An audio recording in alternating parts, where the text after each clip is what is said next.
Daniel chapter 1. In the 3rd year of the reign of Jehoiakim, king of Judah, Nebuchadnezzar king of Babylon came to Jerusalem and besieged it. And the Lord gave Jehoiakim king of Judah into his hand, with some of the articles of the house of God, which he carried into the land of Shinar to the house of his God. And he brought the articles into the treasure house of his God.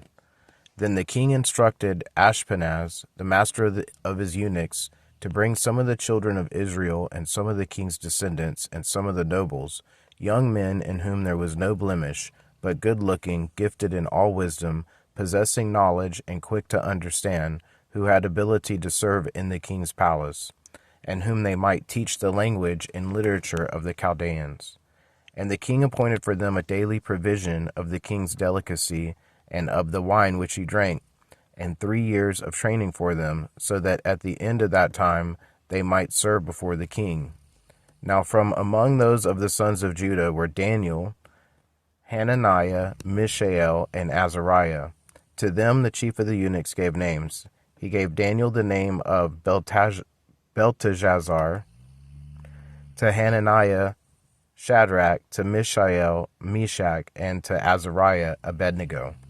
But Daniel purposed in his heart that he would not defile himself with the portion of the king's delicacies, nor with the wine which he drank. Therefore he requested of the chief of the eunuchs that he might not defile himself. Now God had brought Daniel into the favor and goodwill of the chief of the eunuchs. And the chief of the eunuchs said to Daniel, I fear my lord the king, who has appointed your food and drink. For why should he see your faces looking worse than the young men who are your age? Then you would endanger my head before the king. So Daniel said to the steward, whom the chief of the eunuchs had set over Daniel, Hananiah, Mishael, and Azariah, Please test your servants for 10 days, and let them give us vegetables to eat and water to drink. Then let our appearance be examined before you, and the appearance of the young men who eat the portion of the king's delicacies. And as you see fit, so deal with your servants. So he consented with them in this matter, and tested them for 10 days.